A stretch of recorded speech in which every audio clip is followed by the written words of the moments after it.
মনে হয় জীবনের সবচেয়ে বড় সিদ্ধান্ত বলছিল কি সেটা জানেন?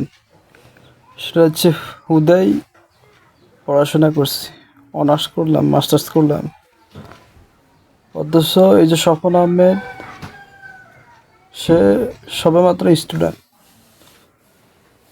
সে এআই দিয়ে কোর্স করাচ্ছে 1,000 টাকা করে, 2-3 দিনে 200-300 লোক তার কোর্সে ভর্তি হচ্ছে, 400-500 লোক। তার মানে সে 3-4 দিনে 2 লাখ, 4 লাখ, 5 লাখ টাকা সে ইনকাম করতেছে। তো হুদাই আমরা কেন পড়াশোনা করলাম? আমার মনে হয় বর্তমান সময়ে পড়াশোনার পিছনে সময় নাই দিই,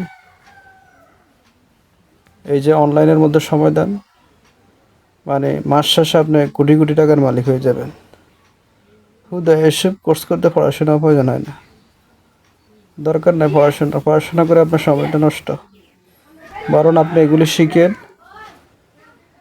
বছর শেষে আপনি বাড়ি গাড়ি অনেক কিছু করতে পারবেন। বর্তমান সময়তে আমরা তাই দেখতে পাচ্ছি।